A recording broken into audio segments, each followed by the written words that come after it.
오늘 우리 골로새서 1장 9절로 11절 말씀을 통해서 신령한 지혜를 구하는 생활이라 하는 말씀으로 우리가 함께 은혜를 나누고자 합니다. 오늘 여기서 신령한이라는 말은 헬라어로 퓨니마티코스라고 하는데 영에 속한 영적인 의미를 오늘 우리에게 얘기해 주고 있습니다. 세상의 학문을 배우는 데에도 지혜가 필요하지만 오늘 우리가 신앙생활 하는 데에도 오늘 우리는 지혜가 필요하다. 이 지혜는 세상적인 것이 아니라 영적인 것을 의미하고 있습니다. 오늘 우리는 지혜에 대해서 또 한번 알아볼 필요가 있는데 헬라어로 소피아라 이렇게 얘기합니다. 초기에 우리 지혜를 말할 때에는 유별난 능력과 지식을 갖춘 것을 우리가 지혜 있다 이렇게 얘기했는데 학문이 후기로 넘어오면서 이론상의 지식에 중점을 두는 겁니다. 그래서 오늘 우리가 이론상으로 뭔가 정확하게 이해했다. 저분은 지혜가 있다. 오늘 우리가 이렇게 얘기한다는 것입니다. 그러므로 오늘 신령과 지혜에 대해서 우리가 한 말씀 꼭 드린다면 마태복음 13장 54절 말씀으로 예수님이 공생애를 시작하면서 자기의 본고장 나사렛에 와서 회당에서 하나님 말씀을 가르쳤더니 그 독립분들이 그 마을 분들이 뭐라고 얘기합니까? 그들이 놀라 이르되 이 사람의 지혜와 이런 능력이 어디서 났느냐. 예수 그리스도가 공생애를 시작하니 지혜가 넘쳐나는데 하나님을 아는 지식에 놀라웠다는 것이죠. 오늘 우리는 그렇습니다.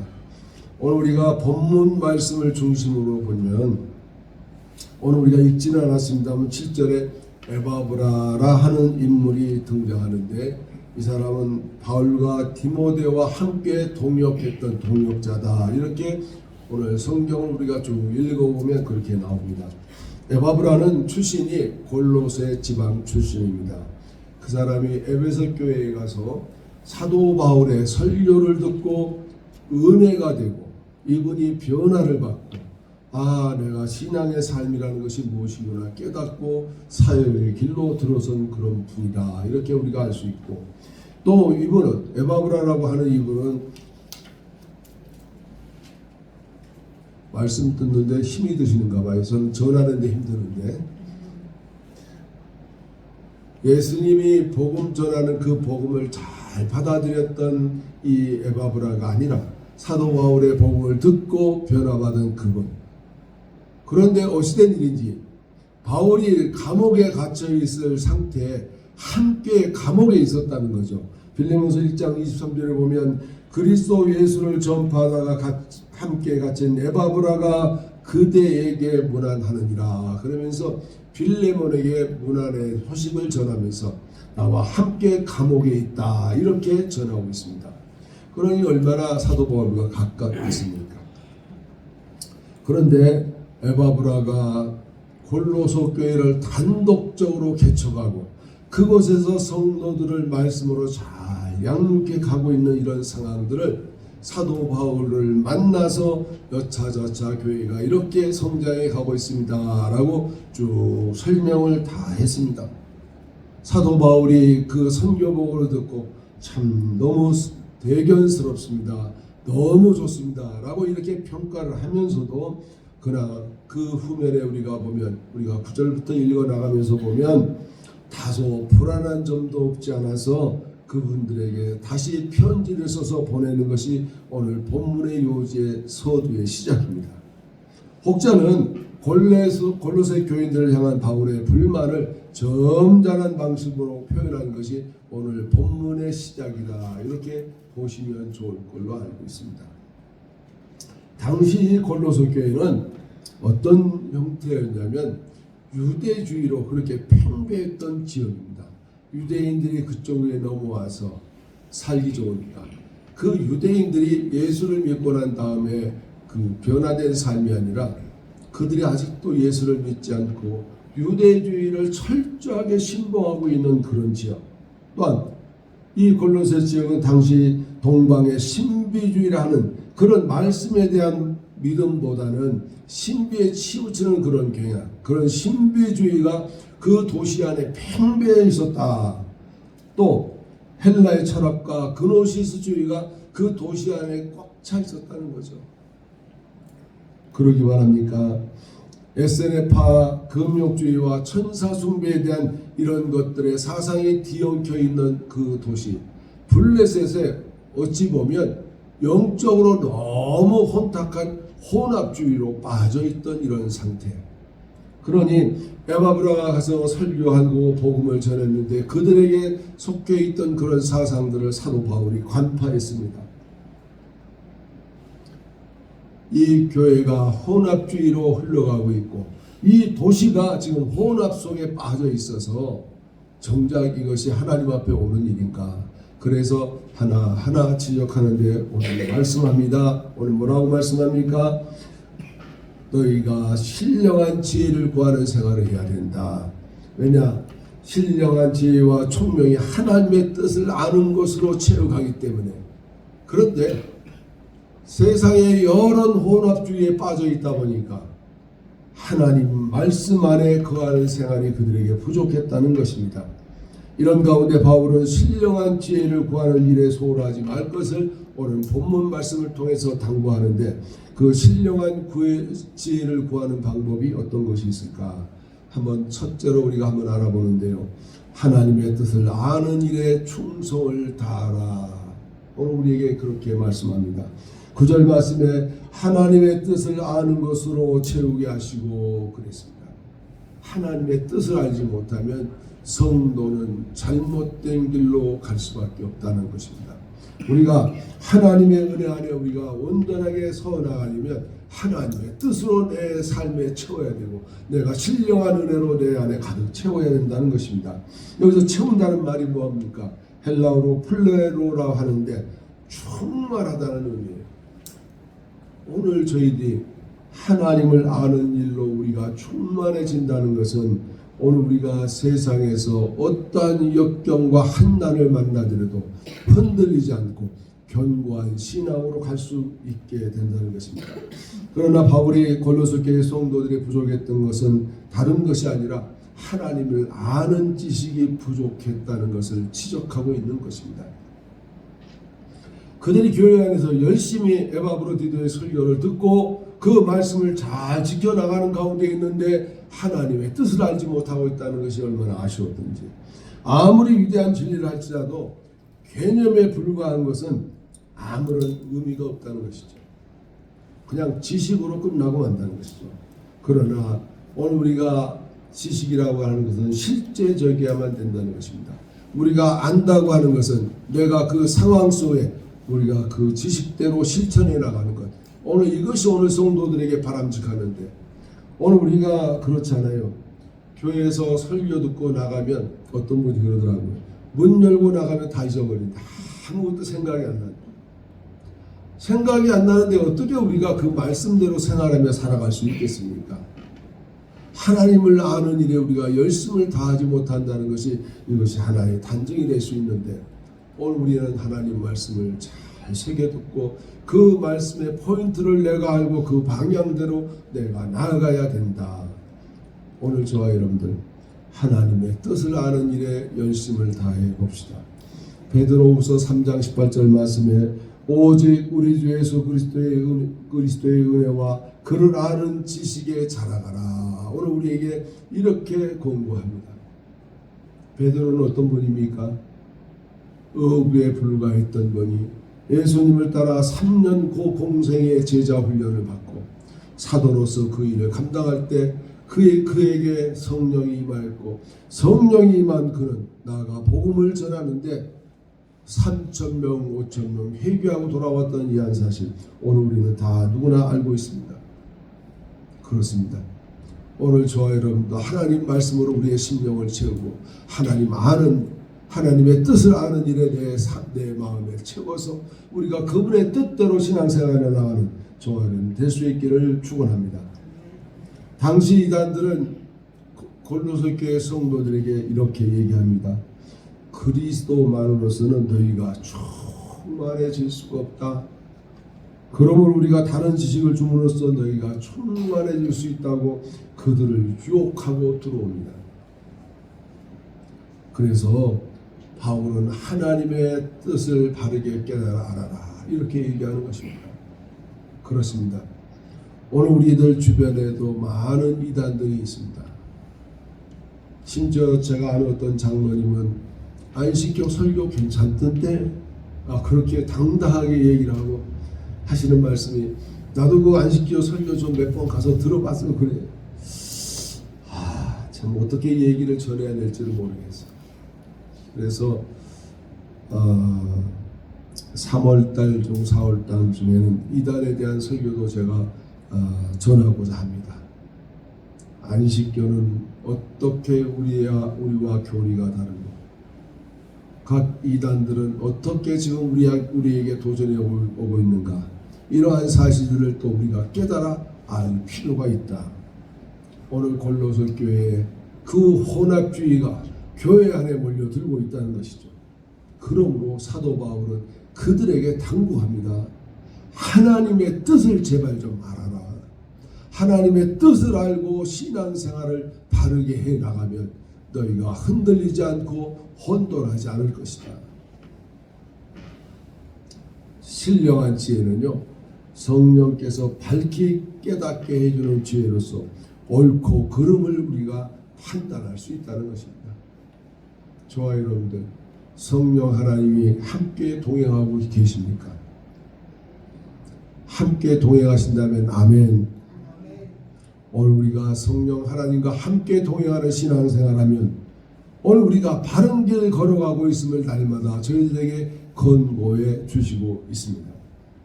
성령 하나님은요, 저희가 곁길로 갈 때마다 우리를 붙들어 주십니다. 그 길로 가는 길이 아니다. 하나님의 뜻을 아는 것은 성령 하나님의 인도를 받는 것입니다. 오늘 우리는 신령한 지혜를 배워서 그런 것이 우리에게 그냥 얻어지는 것이 아닙니다.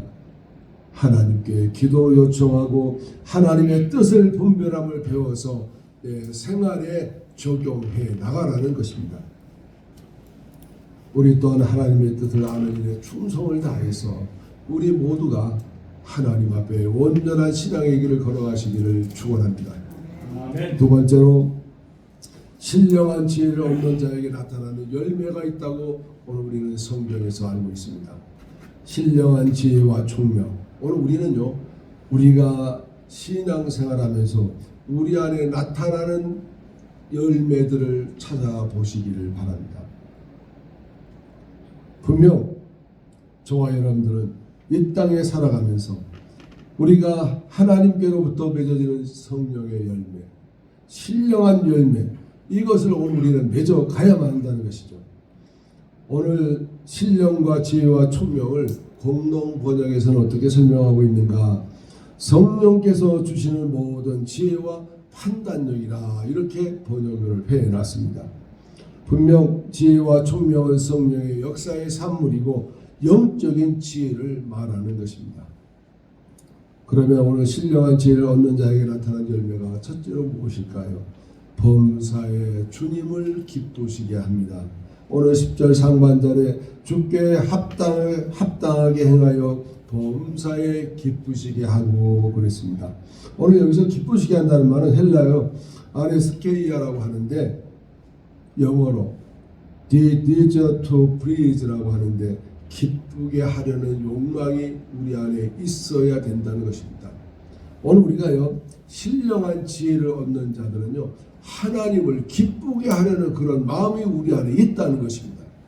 오늘 우리 신앙생활하면서 과연 나는 하나님을 기쁘시게 하려는 그런 마음이 있습니까?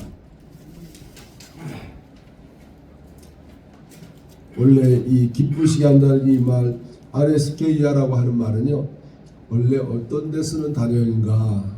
상인들이 단골 손님들 올 때 앞에 찾아가서 친절하고 상냥하고 또 그분을 기분을 상하지 않게 하려고 하는 그런 의도가 기쁘시게 한다. 아레스케이아라고 하는 그런 단어입니다. 오늘 우리는 그렇습니다. 재성이 가득한 우리 인간들에게 나타나는 풍성한 오늘 우리들에게 나타난 그런 풍경들을 보면은요, 오히려 우리는 죄에 굴종하는 경향들이 없지 않아 많습니다.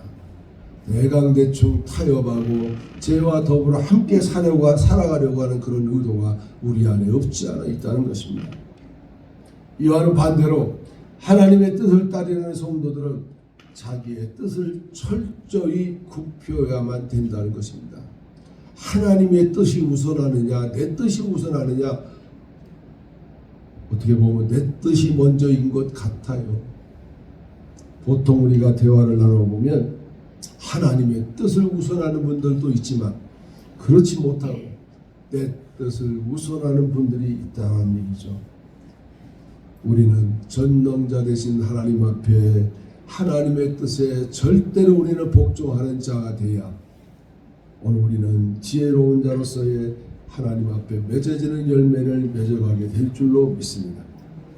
우리가 오늘 부르진 않았지만 찬송가 461장 1절에 십자가를 질 수 있나 주가 물어보실 때 죽기까지 따르오리 저들 대답하였다. 이렇게 찬송 가사에 나와 있습니다. 이것이 곧 하나님을 기쁘시게 하는 것이다. 이것이 어쩌면 인간의 오늘 우리 성도의 제일 되는 덕목이라 말할 수 있습니다. 두 번째로 오늘 우리는 선한 일의 열매를 맺게 하는 것이 오늘 우리가 신령한 지혜를 얻는 자에 나타난 열매입니다. 10절 후반절에 보니까 모든 선한 일의 열매를 맺게 하시고 그렇게 나와 있습니다. 오늘 우리가 선한 열매를 하면 우리 성경에서 갈라디아서 9가지 성령의 열매를 말할 수 있지 않습니까? 성령의 열매는 사랑과 희락과 화평과 오래 참음과 자비와 양성과 충성과 온유와 절제니 그랬습니다. 그렇습니다. 오늘 우리가 주 안에서 하나님 안에서 지혜를 얻는 우리가 열매 맺는 것, 성령의 열매를 맺는 성도들이 되어야 된다. 성도에게 선한 생활이 없다는 것은 그런 성도들에게 선한 지식은 아무런 의미가 없다는 것입니다. 유익을 줄 수가 없다는 것이죠. 그러므로 우리의 신앙과 생활의 일치는 선한 사람뿐만 아니라 하나님을 기쁘게 해드리는 결과라는 것입니다. 오늘 우리는 보면요, 신앙과 생활이 달리 갈 수가 있어요. 달리 가는 분들도 있어요. 어제는 어떤 한 장로님이 그러시더라고요. 나는 돌팔이 장로요 그러시더라고요. 그래서 우리 교회는 돌팔이 장로가 필요합니다. 오십시오. 그랬더니 웃으시더라고요. 본인이 돌팔이에서 그랬겠습니까? 오늘 저와 여러분들은 우리가 깨달은 것을 우리의 생활 속에서 실현시키고 비로소 진정한 영적 깨달음 우리가 추구하는 신앙을 우리가 갖춰야만 됩니다. 신령한 지혜를 얻는 자에게는 자신이 나타나는 증상을 우리가 구분할 수가 있어요. 아, 내가 이거 잘못됐다, 잘못 가고 있다, 우리는 깨달을 수가 있어요. 그러나 우리가 영적으로 너무 아직 깨닫지 못하는 단계에 있다면 어떻게 가는지도 구분이 안 되는 그런 분들도 없지 않아 있겠죠. 그러나 오늘 우리는 그렇습니다. 포도나무가 그 열매 가지에 붙어 있지 않으면 이 포도나무 가지면요, 줄기가 그 가지에 붙어 있지 않으면 열매를 도무지 맺을 수가 없어요. 그렇습니다. 오늘 우리는 그리스도와 연합해서 자기를 죽이고 모든 것을 예수께 의탁하고 절대 순종하는 것, 이것이 오늘 우리가 지혜 있는 삶으로 맺는 열매다. 그러므로 저와 여러분들도 하나님 앞에 이렇게 열매 맺는 삶, 열매 맺는 삶은 스스로 혼자 맺어지는 것이 아닙니다. 우리가 열매 맺도록 최선의 노력을 다하는 것. 열매를 맺고자 노력하지 말고 오히려 우리는 예수 그리스도 안에 거하는 삶. 저는 일전에 어떤 분한테 그렇게 말씀했습니다. 오늘 우리 신앙생활은 그리스도 예수 밖에 있으면 안 된다. 그리스도 안으로 들어오면 된다. 오늘 우리가 그리스도 안으로 들어오면 우리가 가는 그 길이 얼마나 평탄한 길인지, 한번 가보십시오. 그렇게 제가 한번 부탁드린 말씀도 있습니다. 그렇습니다. 오늘 우리는 예수 밖에서 걸어가려고 얼마나 힘들게 걸어가십니까? 예수 안으로 들어오시면 그 예수 안에서는 우리에게 주시는 지혜의 능력을 받아서 우리가 총명한 지식을 가지고 살아갈 수 있게 된다는 것입니다. 신령한 지혜를 얻는 자에게 나타난 열매라 하는 것은 범사에 주님을 기쁘시게 하는 것과 선한 열매를 맺는 것이라 말씀드렸습니다. 세 번째로 오늘 우리는 성령의 능력을 힘입어야만 됩니다. 오늘 11절에 말씀 나옵니다. 그의 영광의 힘을 따라 모든 능력으로 능하게 하시며 기쁨으로 모든 견딤과 모든 오래 참음으로 이르게 하시고, 그렇게 오늘 우리에게 말씀합니다. 성령의 능력을 힘는 자는 기쁨으로 모든 견딤과 오래 참음으로 덕을 소유하게 된다는 것입니다. 그렇습니다. 오늘 우리가 성령의 능력을 힘입어야 우리가 신앙생활을 할 수 있습니다. 오늘 우리가 성령의 능력을 입는다는 것은 다른 말로 표현한다면 하나님의 은혜 안에 들어가야 되는 것입니다. 하나님의 은혜가 저희 안에 머물러 와야만이 우리가 성령의 능력대로 살아갈 수 있게 된다는 것입니다. 은혜가 풍성히 넘치는 분들은 성령의 인도함을 받고 살아가는 것을 깨달을 수가 있습니다.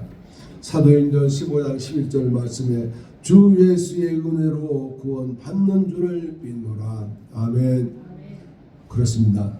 예수의 은혜로 우리가 구원받는 것처럼 우리가 하나님의 은혜가 내 안에 넘치는 사람은 성령으로 충만한 삶을 살아갈 수 있다는 얘기입니다.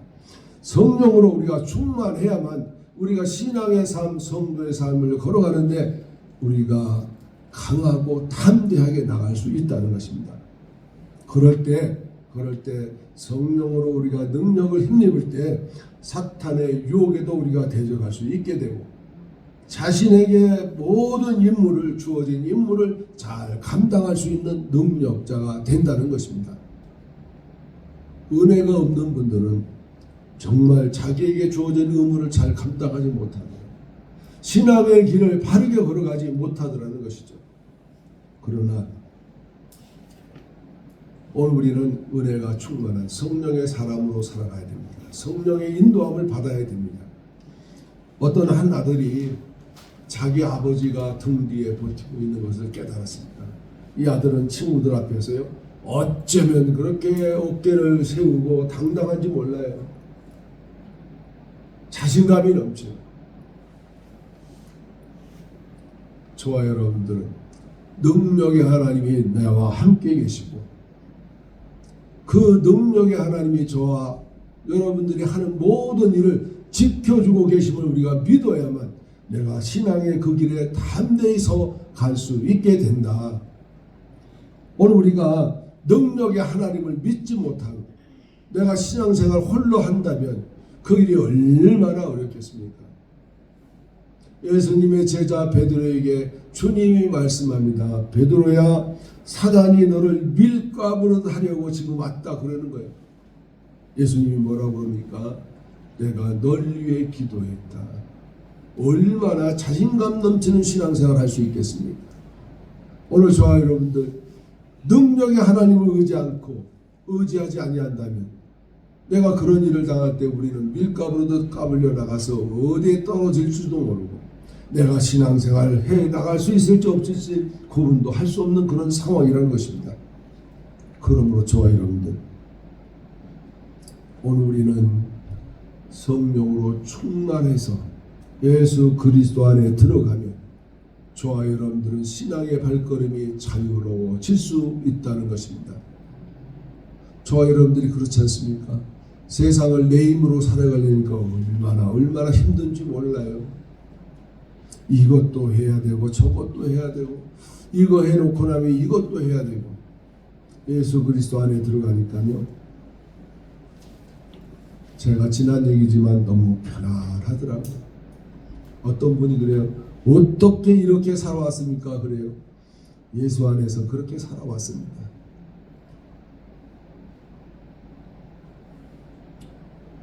오늘 영적 생활하는 우리에게 영적 힘이 솟아나야 우리는 신앙생활 바르게 갈 수가 있습니다. 영적 생활을 활력 있게 할 때 강건하게 된다는 것은 모든 선행을 할 때마다 하나님의 은혜를 우리가 공급받게 된다는 것입니다. 그리고 모든 악한 일에 대적할 수 있도록 은혜에 의하여 강하게 되어진다는 것을 오늘 우리는 말할 수 있는 것입니다. 그렇습니다. 오늘 우리가요, 악한 사탄은 우리가 대적을 못해요. 성도들 너무 약하기 때문에 그냥 무너질 수밖에 없습니다. 그러나 우리가 하나님 안에 들어가고 성령을 힘입고 은혜의 삶을 살아가면 우리는 강하게 믿음으로 살아갈 수가 있게 된다는 것입니다. 오늘 11절 말씀에 영광의 힘이라 하는 말씀이 있습니다. 그 영광의 힘이라는 말씀이 무엇일까요? 인간의 지성으로는 더듬어 올라갈 수 없는 초월적인 영역에 오는 하나님의 능력을 말하는 것입니다. 오늘 우리는 이러한 능력을 힘입어야 돼요. 하나님께로부터 오는 영광의 능력을 오늘 힘입어서 오늘 우리가 믿음의 온전한 길에 서 갈 수 있게 된다는 것이죠. 이 영광의 능력이라는 것은 다시 말하면 무덤에 계신 예수님을 일으키는 그런 능력, 환난 중에서도 기뻐할 수 있는 것이 영광의 능력이다. 그러므로 저와 여러분들도 이와 같은 영광의 능력, 영광의 힘을 얻으시기를 축원합니다. 아멘. 또한 우리 11절에 견디다라는 말이 나옵니다. 이 견디다라는 말은 소극적으로 참는 것만이 아니라 적극적으로 어려움을 극복하고 전진한다는 데 그 의미가 있습니다. 마지못해 견디어 참아내는 것이 아니라 오히려 당당하게 이겨나가는 것. 오늘 이것을 오늘 우리는 견딘다.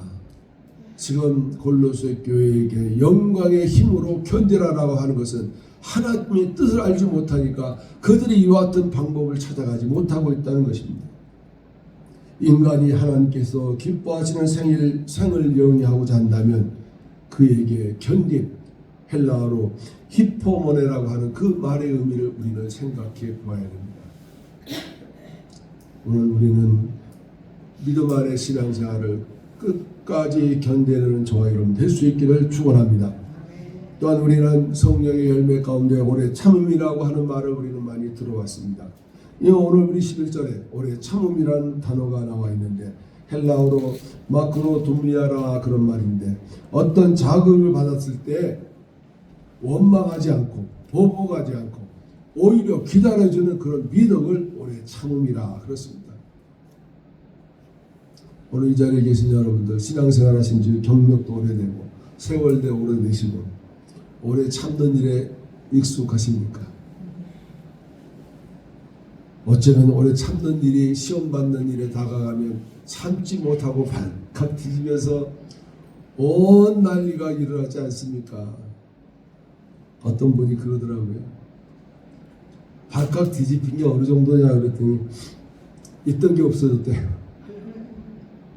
발칵 뒤집혔다는데 그냥 있던 게 없어졌대. 다 어디에 넣었는지 하나도 생각이 안 나더라고요. 오늘 우리가 오래 참으려고 노력하면 노력할수록 왜 그렇게 시험이 옵니까? 발칵 뒤집혀져요. 그렇습니다. 우리에게 주는 교훈은 그러네요. 우유부단하지 말고 골정하지 말고 감정에 의해 동요되지 않으면 우리가 의도적인 목표에 도달할 수가 있겠다. 그렇습니다. 우리는 매 순간 하나님이 주시는 지혜를 필요로 하는 자들인데 기도하여 신령한 지혜로 충만해지시기를 축원합니다. 아멘. 오늘 말씀을 정리합니다. 신령한 지혜를 구하는 생활이라 한다는 것은 하나님의 뜻을 아는 일에 우리가 충성을 다하라는 것입니다. 또한 신령한 지혜를 얻는 자에게 나타난 열매가 있다고 하는데 범사에 주님을 기쁘시게 하는 것과 또한 선한 일의 열매를 맺어가는 것이라고 합니다. 그렇습니다. 저 여러분들 왜 열매를 맺어야 할까요? 그 열매가 오늘 우리 눈에 보이기는 합니까? 우리가 내 손에 쥐어진 것이 열매입니까? 하나님 나라에서 그 열매가 필요하다는 것입니다. 저와 여러분들은 하나님 나라에 가서 그 열매가 없다면 얼마나 통곡하겠습니까? 마지막으로 우리는 신령한 지혜를 구하는 생활에 성령의 능력을 오늘 힘입어야 됩니다. 성령의 능력은 곧 하나님의 은혜라고 말씀드렸습니다. 하나님과 동행하는 삶을 살아가시기를 축원합니다. 그럴 때 저와 여러분들 신령한 지혜가 골로새 교회 성도들에게만 필요한 것이 아니라 오늘 저와 여러분들 이 땅에 사는 신앙생활하는 동안에 이런 신령한 지혜가 오늘 필요할 줄 알고 오늘 이 말씀을 통해서 하나님의 은혜 안에 머무는 저와 여러분 될 수 있기를 축원합니다. 기도하겠습니다. 하나님 은혜를 감사합니다. 신령한 지혜를 구하는 생활로 우리가 하나님 앞에 나아갈 수 있게 하옵소서. 하나님의 뜻을 알고 신령한 지혜를 얻어서 열매 맺는 삶을 살아갈 수 있도록 도와주옵시며 하나님의 은혜로 나의 삶을 날마다 채워서 신앙과 생활이 함께 할 수 있도록 축복해 주시옵소서. 예수님의 이름으로 기도드리옵나이다. 아멘.